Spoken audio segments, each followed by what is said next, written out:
Hello everyone, welcome to back Ved nursing classes. आज हम इस वीडियो में बात करने वाले हैं ओबीजी की पार्ट सेकेंड। पार्ट फर्स्ट हम ऑलरेडी अपलोड कर चुके हैं डियर, जो सभी नर्सिंग ऑफिसर एग्जाम के लिए काफी हेल्पफुल एंड इंपॉर्टेंट रहने वाले हैं। कुछ क्वेश्चन आपका प्रीवियस में भी पूछा गया है, कुछ क्वेश्चन इंपॉर्टेंट है सभी नर्सिंग ऑफिसर एग्जाम के लिए जो नॉर्सेट 5 के लिए प्रिपरेशन करे उन लोग के लिए काफी हेल्पफुल एंड इंपॉर्टेंट होने वाले हैं। केजीएमयू के लिए परमानेंट की वैकेंसियां जो भी आ रही है उन सभी के लिए इंपॉर्टेंट है। तो आइए हम स्टार्ट करते हैं डियर। मोस्ट इंपॉर्टेंट एमसीक्यूज लिए गए हैं ओबीजी पार्ट सेकेंड की। ओबीजी से ज्यादातर क्वेश्चन एग्जाम में पूछे जाते हैं डियर नर्सिंग ऑफिसर के एग्जाम में। तो फर्स्ट क्वेश्चन की ओर हम मूव करते हैं। देखिएगा पहला क्वेश्चन जो पूछा गया dear, when developing a series of parent classes on fetal development, which of the following should the nurse include as being developed by the end of the third month, यानी कि 9 to 12 weeks? Developing a series of parent classes, ये देखा जाए कि इसका fetal की बात कर रहा है डियर, फीटल डेवलपमेंट की बात कर रहा है। पेरेंट यानी कि माता पिता की कक्षाओं की क्या कर रहा है, एक आपका एक सीरीज बना रहा है, श्रृंखला है ना। विकसित करते समय क्या करते हैं कि जो विच ऑफ द फॉलोइंग, कौन सा निम्नलिखित में से नर्स इंक्लूड करे being developed by the end of the third month, यानी कि नर्स को तीसरे महीने जो के अंत तक विकसित होने के रूप में निम्नलिखित में से किसे शामिल करना चाहिए। तो एक्सटर्नल जेनेटिला को, या फिर देखिए माइलिनाइजेशन ऑफ नर्व्स, या फिर ब्रॉन फैट स्टोर्स, या फिर एयर डक्ट्स एंड एल्वोलाई। चार ऑप्शन दिया गया डियर आपके पास। इसमें राइट आंसर क्या होगा, आप लोग भी कमेंट बॉक्स में फटाफट कमेंट करते जाएंगे। इसमें राइट आंसर क्या होगी, राइट आंसर इसमें डियर ऑप्शन फर्स्ट आएगा। फर्स्ट इज करेक्ट आंसर, हमारा एक्सटर्नल जेनेटिलिया हुआ ऑप्शन पहला। यहाँ पे क्वेश्चंस में जो पूछा गया है डियर 9 to 12 वीक्स, यानी कि 9 to 12 वीक्स में तो मेल फीमेल जो सेक्स है आपका डिटरमाइन तो नहीं किया जा सकता है, इजली से तो नहीं होगा। एंड आपका एक्सटर्नल जेनेटिला क्या हो जाता है, डेवलप कर जाती है इस पीरियड में। हमारा सेकेंड पॉइंट में जो देख पा रहे हैं माइलिनाइजेशन ऑफ नर्व्स जो देख रहे हैं आप, ये क्या नर्व बिंग्स स्टार्ट जो होते हैं अबाउट 20 वीक्स में गेस्टेशन में होता है डियर। नेक्स्ट हमारा ब्रॉन फैट स्टोर की बात किया जा रहा है, ये जो हमारा डेवलप करेगा अप्रोक्सीमेटली 21 to 24 वीक्स में करेगा डियर। एंड नेक्स्ट हमारा लास्ट में जो एयर डक्ट्स एंड एल्वुलाई की बात किया जा रहा है, ये डेवलप करेगा later in the gestation period at approximately 25 to 28 weeks के बाद। 25 to 28 वीक्स हमने सभी क्या देख लिया। ये एक्सटर्नल जेनेटिला का बात किया थी, कब हुआ हमारा एक्सटर्नल जेनेटिला, डेवलप करेगा इसी मंथ 9 to 12 मंथ में ये हो जाते हैं स्टार्ट। ये आपका नेक्स्ट हमारा देखिए माइलाइजेशन ऑफ नर्व्स कब देखे हमारा कि अबाउट 20 वीक्स में। नेक्स्ट हमारा थर्ड नंबर में जो हमारा ब्राउन ऑफ दी फैट्स बताया 24 to 24 वीक्स में आपका स्टार्ट होगा अप्रोक्सीमेटली। नेक्स्ट हमारा लास्ट में जो दिया 25 to 28 वीक्स, ठीक है। नेक्स्ट हम बात करेंगे सेकेंड नंबर क्वेश्चन जो हमारा दिया गया डियर। सेकेंड नंबर जो क्वेश्चन पूछा है, second number question, a primary gravida client attending parenthood classes tell the nurse that there is a history of twins in her family. What should the nurse tell the client? यहाँ पे पूछा गया है कि primary gravida client attend कर रहा parenthood classes tells the nurse that there is a history of twins in her family, यानी कि जो क्या किया जा रहा है कि प्राइमरी ग्रेविडा जो है आपका, ये क्या बताती है कि परिवार में जुड़वा बच्चों का इतिहास है। तो what should the nurse tell the client, nurse को क्लाइंट से क्या बताना चाहिए। तो मोनोजाइगोटिक ट्विंस हो सकता है result from fertilization of two ova by different sperm, या फिर monozygotic twins occur by chance regardless of race और हेरेडिटी, या फिर डाइजाइगोटिक ट्विंस होगा यूजुअली और द सेम सेक्स, या फिर dizygotic twins occur more often is primary gravida than in multigravida clients. Right answer dear इसमें ऑप्शन सेकंड आएगा, monozygotic twins occur by chance regardless of race और heredity.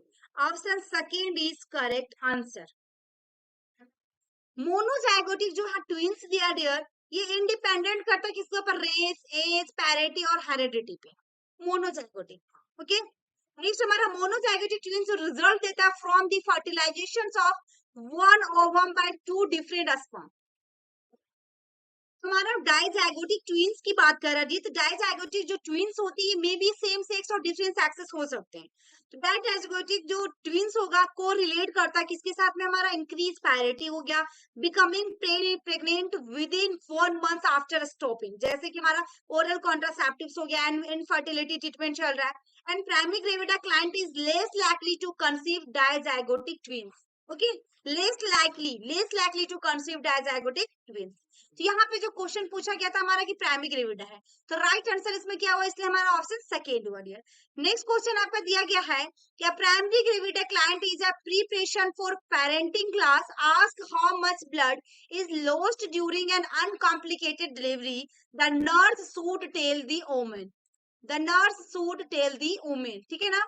यहाँ पे पूछा गया है कि जो भी आपका पेरेंटिंग क्लास जो पूछा जा रहा है कि प्राइमरी ग्रेविडा क्लाइंट पूछता है कि एक आपका क्या पता कि हमारा how much blood is lost during a uncomplicated delivery में, ओके, यहाँ पे कितना रक्त खो जाता है, कितना रक्त हमारा लॉस होगा, तो नर्स के द्वारा ओमेन को क्या कहा जा रहा है, नर्स को महिला को क्या बताना चाहिए, nurse to tell the woman कितना ब्लड होगा लॉस, तो the maximum blood loss consider within normal limits is 500 ml, या फिर minimum blood loss consider within normal limits is 1000 ml, या फिर blood loss during a delivery is rarely estimated unless there is haemorrhage, या फिर it would be very unusual if you lost more than 100 ml of blood during the delivery। चार option दिया गया dear, चार option जिसमें right answer क्या होना चाहिए, प्राइमरी ग्रेविडा क्लाइंट की बात किया है और ब्लड लॉस के बारे में पूछा जा रहा है अनकॉम्प्लिकेटेड डिलीवरी में, राइट आंसर इसमें ऑप्शन फर्स्ट होगा डियर, हमारा with in normal limits is 500 ml होगा, एंड सिजेरियन सेक्शन में 1000 ml आपके ब्लड लॉस होते हैं, ठीक है ना, तो यहाँ पे राइट आंसर ऑप्शन फर्स्ट हुआ। नॉर्मल डिलीवरी की बात की जाए 24 आवर पोस्टमार्टम या फिर टोटल ब्लड लॉस जो हो रहा है नॉट एक्सटेंडिंग 500 ml, 500 से ज्यादा नॉर्मल डिलीवरी में ज्यादा नहीं होगा, एंड आपका ब्लड लॉस जो during delivery is almost always estimated because provides a valuable indicator for possible haemorrhage, आप ब्लड लॉस जो होगा 1000 ml कंसीडर किया जाएगा, कब हैमरेज यदि होता है तो, या पीपीएच होगा पोस्टमार्टम हैमरेज, तो उसमें क्या होगा आपका 1000 ml से ज्यादा लॉस होता है। नेक्स्ट हम क्वेश्चन की ओर मूव करते हैं डियर। नेक्स्ट क्वेश्चन जो दिया गया हमारा देखिएगा, which of the following statements by a primary gravida client about the amniotic fluid की बात किया है इसमें, and sec indicates the needs for further teaching, यहाँ पे amniotic fluid की बात किया है और फ्लूड सैक की बात किया है, एंड सैक यानी कि एमनियोटिक फ्लूड और थैली के बारे में क्या कर रहा है प्राइमरी ग्रेविडा क्लाइंट द्वारा निम्नलिखित में से कौन सा कथन आगे की शिक्षण की आवश्यकता को इंगित करता है, एमनियोटिक फ्लूड हेल्प करेगा dilate the cervix once labor विंग्स, या फिर fetal nutrients are provided by the amniotic fluid, या फिर amniotic fluid provides a cushions against impact of the maternal abdomen, या फिर fetus is kept at a stable temperature by the amniotic fluid and sac. चार option दिया गया dear, इसमें आपका right answer क्या होगा, राइट आंसर इसमें क्या होगा, वेरी वेरी इंपॉर्टेंट क्वेश्चन, इसमें right answer dear option second आएगा कि feeder nutrients are provided by the किनके द्वारा एमनियोटिक फ्लूइड, ये चीजें यहाँ पे दिया गया, option second is correct answer. यहाँ पे एमनियोटिक फ्लूइड की बात करें प्रोमोट करता नॉर्मल प्रीनेटल डेवलपमेंट बाय किसके द्वारा, allowing symmetric development, it does not provide the fetus with nutrients, rather nutrients are provided by the placenta।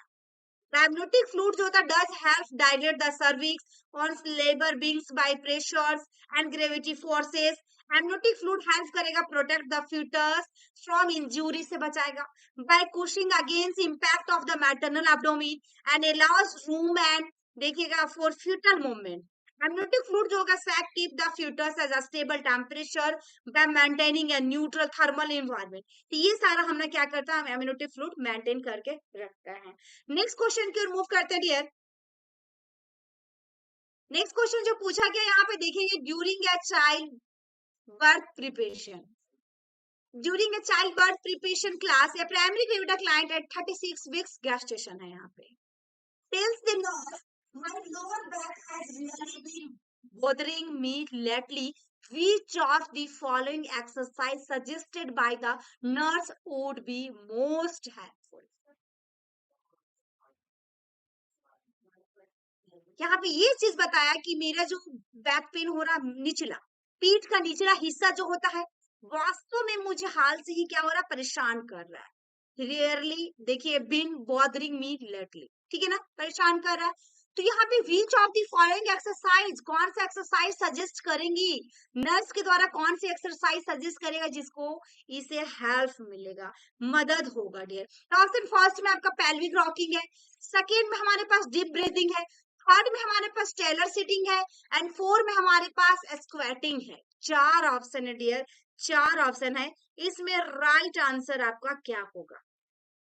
Right answer इसमें हमारा ऑप्शन फर्स्ट होगा, पेल्विक रॉकिंग। क्या होगा?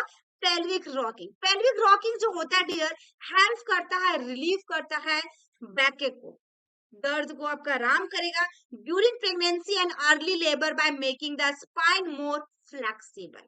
नेक्स्ट हमारा डीप ब्रीथिंग की बात करें तो ये एक्सरसाइज जो होता है, ये assist with relaxation and pain relief during labour. Okay, next हमारा टेलर सिटिंग की बात किया जा रहा है। तो टेलर सिटिंग एंड स्क्वेटिंग जो है हमारा, हेल्प करता है stress the perineal muscles in preparation for कब, लेबर के लिए। ये चार ऑप्शन हुआ जिसमें हमारा राइट आंसर हुआ पेल्विक रॉकिंग। जो हमारा क्या हो रहा था इसमें कि माई लोअर बैक जो हो रहा है, लोअर बैक इसको पेन हो रहा है, निचला हिस्सा, कमर के निचले हिस्से में दर्द हो रही है, पीठ के निचले हिस्से में। नेक्स्ट देखिएगा डियर, यहाँ पे क्वेश्चन में पूछा गया है, ड्यूरिंग या preparation for parenting class, one of the participant asked the nurse, how will I know if I am really in labor? The nurse should tell the participant which of the following about true labor contractions। यहाँ पे true labour की बात किया है dear, कि यहाँ पे देखा जाए नर्स जो है वास्तविक में ट्रू लेबर की बात कर, ट्रू लेबर कॉन्ट्रेक्शन जो संकुचन होगा, इनके बारे में निम्नलिखित में से क्या बताना चाहिए। One of the participant asked the nurse, पूछा जा रहा है। तो walking around help to decrease true contraction, या ट्रू लेबर कॉन्ट्रेक्शन में डिसअपियर विद एम्बुलेशन, रेस्ट और स्लीप के बाद, या फिर duration of frequency of true labour contraction remain the same, या फिर true labour contraction are felt first in the lower back then the abdomen. चार option है डियर, चार ऑप्शन दिया गया आपके पास, इसमें आपका राइट आंसर क्या होगा?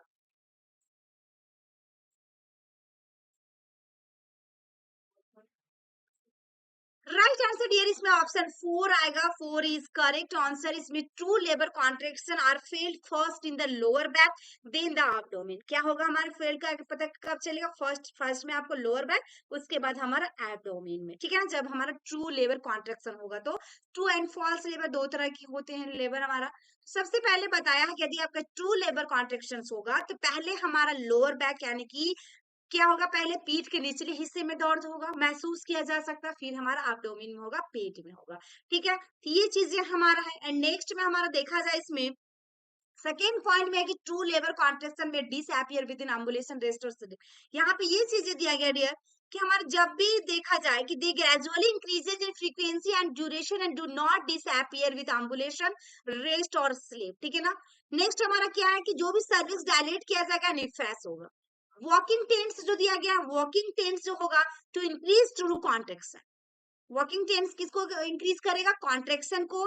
एंड फोल्स लेबर कॉन्ट्रेक्शन में क्या होता है कि डिसअपियर होता है विद एम्बुलेशन, रेस्ट और स्लीप, ये सब क्या होगा? डिसअपियर होगा। फोल्स लेबर कॉन्ट्रेक्शन में क्या होगा? Commonly remain the same in duration and frequency होगा। क्लाइंट क्या होगा इसमें कि एक्सपीरियंसिंग क्या करेगी? फोल्स लेबर में आपको क्या मिलेगा? हैव पेन जो होगा even through the contraction are not very effective, ये कॉन्ट्रेक्शन होगा लेकिन बहुत ही ज्यादा इफेक्टिव फॉल्स लेबर में नहीं होगा। तो राइट आंसर इसमें क्या हुआ? ट्रू लेबर का हमेशा ये साइन होता है डियर कि लोअर बैक में पहले होगा देन एब्डोमेन में पेन होगी। नेक्स्ट क्वेश्चन की ओर मूव करते हैं। नेक्स्ट क्वेश्चन जो आपका दिया गया डियर यहाँ पे, after instructing participant in child birth education class about method for coping with discomfort in the first stage of labour, the nurse determines that one of the pregnant clients needs further instructions when she says that she has been practising which of the following. यहाँ पे after instructing, instruct देने के बाद participant in child birth education जो दिया जा रहा है, जो प्रतिभागियों को लेबर्स के बारे में, प्रसव के पहले चरण में असुविधाओं से निपटने के तरीकों के बारे में निर्देश देने के बाद, क्या नर्स के द्वारा निर्धारित करती है कि जो भी गर्भवती महिला है उसको आगे के निर्देश की आवश्यकता है जब वह कहती है कि वह निम्नलिखित में से किसका अभ्यास कर रही हैं।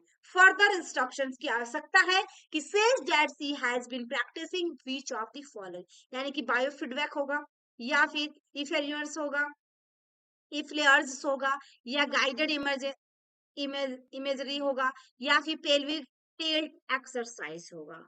चार ऑप्शन दिया गया डियर, चार ऑप्शन दिया गया है। इसमें राइट आंसर आपका जो होगा ऑप्शन 4 होगा, pelvic tilt exercise. 4 is correct answer, यानी कि टिल्ट मतलब झुकाव, ठीक है ना।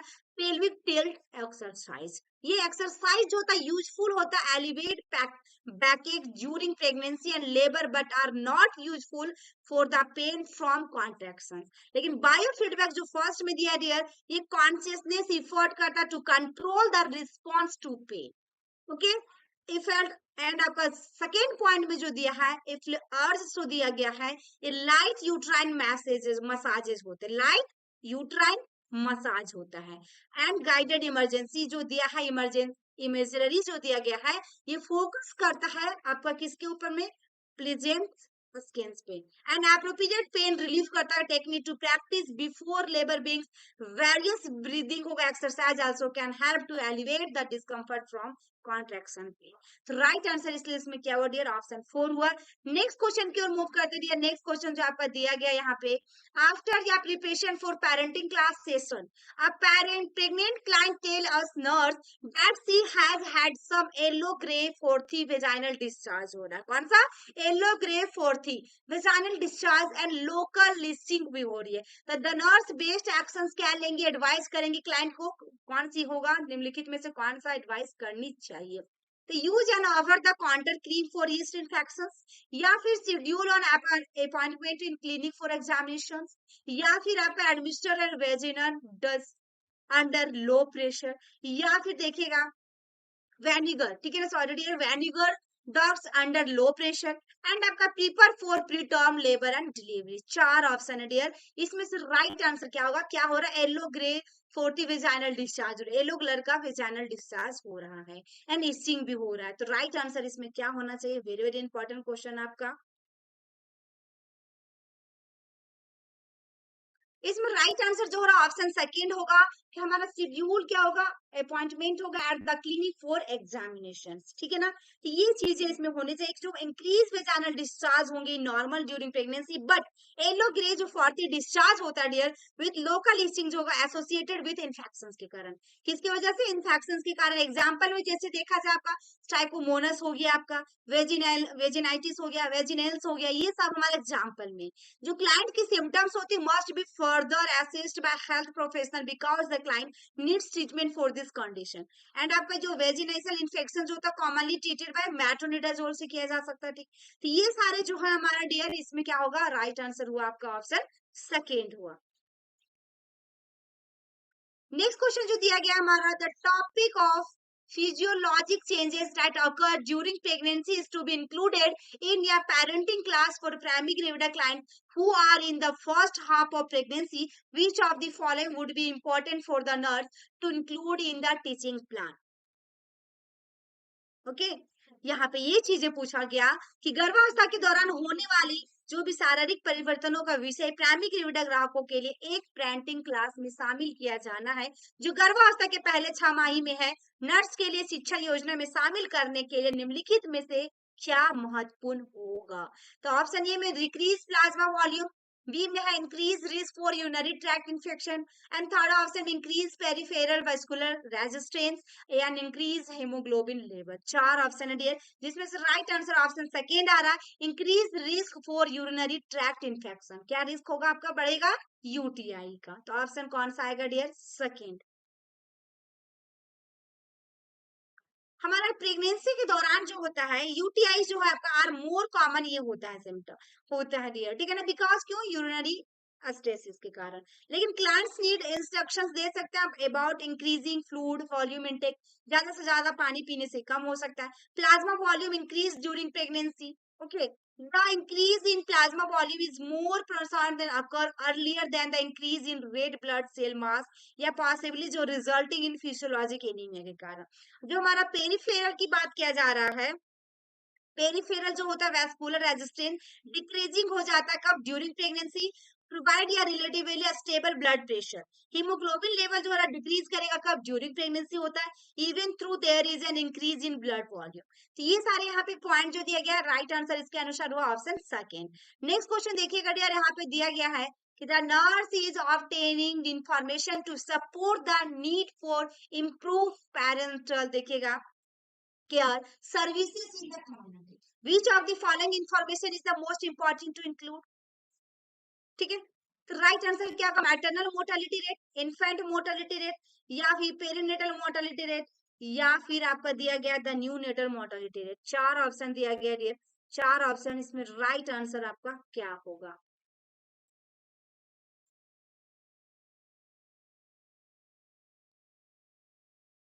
राइट आंसर इसमें ऑप्शन सेकंड आ रहा है, मैटरनल मोर्टेलिटी रेट। ये मैटरनल मोर्टेलिटी रेट जो होता है डियर, इसको डिफाइन क्या करेंगे, number of maternal death related to child bearing divided by the number of live birth. And maternal mortality rate in United State has been increase in part due to in, देखिएगा, inadequate prenatal care and increasing number of cesarean section. लेकिन infant mortality rate की बात किया जाए तो ये define किया गया number of death of infant under than 12 months, यानी कि 12 महीने से छोटे वाले बच्चे में, of age per 1000 life birth. Prenatal की जो बात किया गया, प्रीनेटल मोर्टेलिटी की बात किया, प्रीनेटल मोर्टेलिटी रेट इंक्लूड किया गया स्टिल बोर्न होगा इन्फेंट विथ किसके साथ में, gestational age of 28 weeks of, या फिर मोर पल्स और न्यूनेटल डेथ होगा बिफोर कब, 7 डेज ऑफ एज पे। एंड इसमें क्या होगा, as per 1000 of this population. Next हमारा जो न्यूनेटल एंड लास्ट में क्या बचा, न्यूनेटल मोर्टेलिटी रेट। ये क्या होता है हमारा कि death of infants under than 28 days of age per 1000 life birth. सभी में क्या हुआ डियर, सभी में लाइफ बर्थ दिया है, 1000 life birth, 1000 life birth. Next question हमारा की ओर मूव करते हैं, नेक्स्ट क्वेश्चन की ओर डियर। यहाँ पे नेक्स्ट क्वेश्चन जो पूछा गया हमारा कि मल्टीग्रेविडा clients eight 32 weeks gestation has experienced hemolytic disease of the newborn in previous pregnancy. The nurse should prepare the client for frequent antibody titer evaluations obtained from which of the following? 32 सप्ताह के गर्भ में एक मल्टीग्रेविडा ग्राहक ने पिछली गर्भावस्था में नवजात शिशु के हेमोलाइटिक रोग का अनुभव किया था। नर्स को निम्नलिखित में से किसके प्राप्त लगातार एंटीबॉडी टाइटर मूल्यांकन के लिए ग्राहक को तैयार करना चाहिए? Placental blood, amniotic fluid, fetal blood, maternal blood. चार ऑप्शन दिया गया डियर, चार ऑप्शन दिया गया है। राइट आंसर इसमें ऑप्शन डी होगा 4, मैटरनल ब्लड। यानी कि देखा जाए कि Rh negative client who may be pregnant with Rh positive fetus, है ना, हो सकता है। एंड इन देखिएगा इनडायरेक्ट कॉम्बोज टेस्ट जो होते हैं, ICT indirect Coombs test, measure किया जाएगा antibodies in the maternal blood के साथ, मेजर किया मैटरनल ब्लड के साथ। Titer should be perform monthly during the first and second trimester. Titer जो है शुड बी परफॉर्म किया जाएगा कब, first and second trimester, and biweekly होगा during the third trimester, and the week होगा before the due to date. Okay, ये चीजों को ध्यान रखना होगा डियर। आप एंटीबॉडी टाइटर की जो बात किया है कब कब लगाया जाएगा, बाई वीकली होगा कब, फर्स्ट एंड सेकेंड ट्राइमेस्टर में, एंड थर्ड ट्राइमेस्टर की बात किया जाए तो वीक होगा, ठीक है, third trimester and the week before the due to date, ये चीजें हो जाएंगी। नेक्स्ट क्वेश्चन की ओर मूव कर रहे हैं। नेक्स्ट क्वेश्चन जो पूछा गया, देखिए काफी इंपॉर्टेंट क्वेश्चन है कि client with a past medical history of ventricular septal defect repair in infancy is seen in the prenatal clinic. She is complaining of dyspnea with exertion, देखिएगा, and being very tired भी है। Her vital signs 98, 80, 20, BP आपका क्या है, आपका 116/72. She has +2 pedal edema and clear breath sounds as the nurse plan this client's care. Which of the following is her cardiac classification according to the New York Heart Association cardiac disease classification? तो इसमें class 1 में जाएगा, class 2 में जाएगा, class 3 में जाएगा, class 4 में जाएगा। तो ये आपका किस में गया डियर, क्लास किसमें गया, आपका 2 में गया। ठीक है, क्लास 2, यानी कि according to the New York Heart Association cardiac disease के अनुसार ये क्लाइंट जो वुड बी द आपका क्लास सेकेंड में जाएगा, बिकॉज क्योंकि हमारा ये सिम्टोमेटिक विथ इंक्रीज एक्टिविटी, जैसे कि डिस्निया और एक्सर्शन, ठीक है, ये चीजें इसमें हुआ। And the New York heart association cardiac disease classification की आइडेंटिफाई किया जाए क्लास सेकेंड की, तो आपका having cardiac disease and slight limitation in physical activity. जब फिजिकल एक्टिविटी क्या होगा आपका, ब्लाइंड में एक्सपीरियंस जैसे एंजीना होगा, डिफिकल्टी ब्रीथिंग होगी, पाल्पिटेशंस होगा, फैटिक होगा, ये सारे सिम्टम्स जो रहेंगे विद इन नॉर्मल लिमिट्स होगा। तो राइट आंसर इसमें क्या हुआ, ऑप्शन सेकेंड होगा, जब हमारा क्या आएगा, डिस्निया रहेगा और हमारा एक्सर्शंस रहा तो, ठीक है। नेक्स्ट क्वेश्चन हमारा दिया गया, dear ओमिन at 22 weeks gestation has right upper quadrant pain radiating to her back. She rates the pain as 9 on a scale of 1 to 10 and say that it had occurred 2 times in the last week for about 4 hours at a time. She does not associate the pain with for which of the following nursing measure is highly priority for this client. 22 सप्ताह के गर्भ में एक महिला की उसकी पीठ के दाहिनी ऊपरी चतुर्थांश दर्द होता है, वही दिया ना कि gestation has right upper quadrant में पेन हो रहा है। वह दर्द को 1 से 10 के पैमाने पर आपका 1 से 10 से कह रही है। Pain as 9 on a scale of A1 to 10, इस पैमाने के पर क्या और 9 के रूप में रेट करती है और कहती है कि यह पिछले सप्ताह में एक बार लगभग 4 घंटे के लिए 2 बार हुआ है। वह दर्द को भोजन के साथ नहीं जोड़ता है। निम्नलिखित में से कौन सा ये नर्सिंग उपाय इस ग्राहक के लिए सर्वोत्तम होगा, highest priority for this client. Option A में है आपका educate the client concerning changing occurring in the gall bladder as a result of pregnancy, या refer the client to her health care provider for evaluation and treatment of the pain, या फिर discuss nutritional strategies to decrease the possibility of heartburn, या support the client's use of acetaminophen यानी कि Tylenol to relieve pain. तो right answer dear इसमें option second आएगा कि patient को आपको क्या करना, refer the clients to her health care provider for evaluation and treatment of the pain. Option second is correct answer.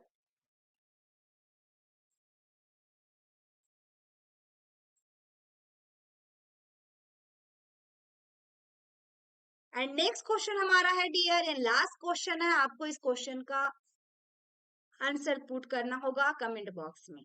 पूछा गया क्या client in the tries area who is at 19 weeks gestation state that she has not felt her baby move in the past weeks and no fetal heart tones are found. While evaluating this client, the nurse identify her as being at the highest risk for developing this problem. इसमें पूछा गया ट्राइस area में ग्राहक जो है जो 19 सप्ताह के गर्भ में है, या कहना है कि उसके पिछले 1 सप्ताह में अपने बच्चे के हिलते हुए महसूस नहीं किया है। क्या हो रहा है, नॉट, देखिए not felt her baby move in past week से, है ना। तो और कोई गुण हृदय टोन नहीं पाया गया है, तो इस ग्राहक को मूल्यांकन करते समय नर्स उसे किसकी समस्या के विकास के लिए उच्चतम जोखिम में होने वाले रूप को पहचानती है। तो इसमें 4 ऑप्शन दिया गया है डियर, इसमें आपका राइट आंसर क्या होना चाहिए, वेरी वेरी इंपॉर्टेंट क्वेश्चन है।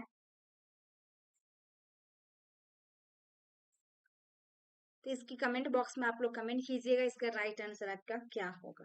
तो आई होप कि मेरी वीडियो आपको अच्छी लगी हो, तो लाइक कीजिएगा डियर, शेयर कर दीजिएगा एंड एक कमेंट बॉक्स में प्यारा सा कमेंट जरूर करें आप लोग, एंड शेयर ज्यादा से ज्यादा करें डियर, ताकि